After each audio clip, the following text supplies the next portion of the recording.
Formed in the aftermath of Mother Love Bone, Pearl Jam would go through 5 drummers in just an 8-year span. While I've previously talked about drummer Dave Abruzzese in my videos and included a link to that story down below, some of you have requested me to do a story on whatever happened to Pearl Jam's first drummer, Dave Krusen, who played on the group's landmark debut record 10. Today, let's explore the full story of what happened. If you guys have requests for future videos, use the link in the description box below.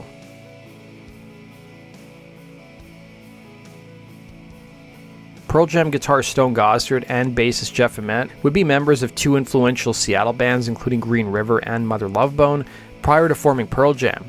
It was following the death of Mother Love Bone frontman Andrew Wood that the pair soon turned their attention to a new project and enlisted guitarist Mike McCready. Prior to finding a frontman, they started jamming with a drummer named Dave Krusen. Krusen would recall to Rolling Stone how he joined the early incarnation of Pearl Jam, stating, "A friend of mine was in a band called Son of Man. They played a lot of shows with Mother Love Bone and Soundgarden. He actually told me that Jeff and Ament said they were looking for drummers to jam with, and they mentioned me. Jeff said, tell him to call me, I'm in the phone book.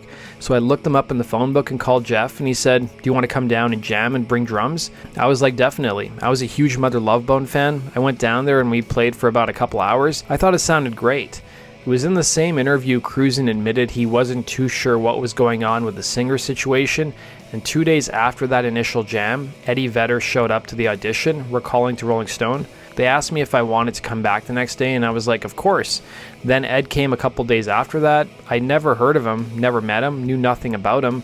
I met him at the rehearsal space and he just started singing off the bat. By this point in Pearl Jam's career, they were using the moniker Mookie Blaylock, named after a then current NBA player, and the band already had demos of songs including Black and Alive. Soundgarden and Temple of the Dog drummer Matt Cameron had played on those demos. Was already committed to Soundgarden, and drummer friend of the band Jack Irons, who helped the band find Eddie Vedder, was initially offered the drumming spot but declined at the time. Krusen recalled to Rolling Stone working on the drum parts for the songs that would eventually make their way onto 10. I tried to approach them like he did, referring to Matt Cameron, but obviously I can't play as good as him, so I tried to turn them into my own thing. But yeah, those songs just came together really easy. Stone would start in on a riff, whether it was a song he had going or one he had just started on a riff, and 10 minutes later, we'd pretty much worked it into something we could work with. In the late 90s, the band would play their first set of shows and soon became the opening act for Alice in Chains during a West Coast tour when the band was promoting their debut record Facelift. Soon enough, Mookie Blaylock got signed to Epic Records and renamed themselves Pearl Jam. Krusen would play drums on the band's debut record 10, and it was following the recording of the album he played a few more shows with the band before he was ultimately fired. He would admit in the book Everybody Loves Our Town that his final gig with the band would happen at the wrap party for the Cameron Crowe film Singles. Krusen's drinking had become so out of control, with him admitting in the book, I just wanted to party and get f***ed up. When we did the photo shoot for the album, I got some beer and halfway through the shoot, I started to fall asleep. He would recall not remembering the shoot after seeing photos of it, and the band had to put sunglasses on Krusen and prop him up against the wall. In addition to struggling with alcohol, Krusen would admit in the same book he had gotten his girlfriend pregnant and tried to do the right thing and stick around and help raise the kid, admitting, and I quote, I was miserable. My son was born a day after we went in to record 10, which only made things more intense in my life. By the time the album was recorded, the band and the label chose to mix it in England, and it was at that time Krusen realized he had to go to rehab. But it wasn't an easy fix for him, admitting in the same book that he went to rehab numerous times and he didn't finally get sober until 1994, 3 years after 10 came out. Bassist Jeff Ament would tell the Powell movement about the band firing Krusen, saying, we warned him and warned him and warned him, and then we were like, dude, you've got to go get help. We have tours coming up and we can't babysit you. You can't be falling down on your drum kit every night. We were serious at that point. We all of a sudden got another shot.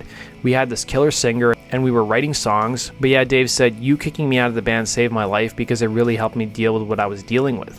By May of 1991, Krusen was out of the band, but in numerous interviews since leaving the group, he admitted he had no resentment against his former bandmates because he was so out of control and understood their decision. And it was by the mid-90s, Krusen joined Eddie Vedder's then-wife's band Hovercraft as their drummer.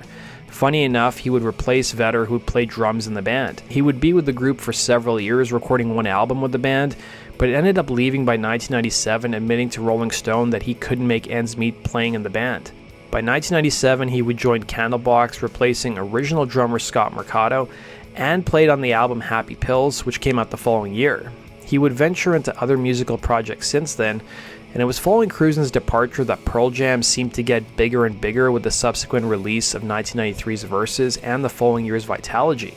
Rolling Stone would ask the drummer whether it was difficult to watch his former band continue to have success without him, to which he replied, "I think it was harder for the people around me than it was for me. I had to either accept or let it run me over. I had to accept it and move on with my life. The upside of it was they got me to take notice of my life and get my shit together. The cool thing was they are really good people. It's not just musical influence. They've influenced me in how they've conducted themselves." In 2017, Pearl Jam would be inducted into the Rock and Roll Hall of Fame. Upon the announcement being made, the first question a lot of fans asked was who would be inducted. The band in their long history had 5 different drummers, and the Hall of Fame ultimately decided to induct only Krusen and the group's longest-serving drummer Matt Cameron. It was a controversial decision, given that fan favorite Dave Abruzzese, who played on the group's second and third records, didn't get inducted. Upon the announcement being made, Rolling Stone reached out to Krusen, who shed some light on his relationship with his former bandmates, saying, "I've run into Mike McCready a couple times. I went to their show in Memphis about 2 years ago. I probably haven't talked to Eddie in 20 years. I haven't seen Jeff in years. I've seen Stone a couple of times." Krusen would be in attendance at the Rock and Roll Hall of Fame ceremony and played with the band during their performance of Alive. Then in May of last year at a concert in Fresno, California, Pearl Jam reunited with Krusen and performed numerous tracks from the group's 1991 debut album 10. The band's drummer Matt Cameron was out sick, so Krusen was one of 3 drummers who played with the band that night. Eddie Vedder would tell the audience during the show, "I've been delivered back into the basement in 1990 and 1991. It's a trip, man." That does it for today's video, guys. Thanks for watching. Be sure to like button and subscribe.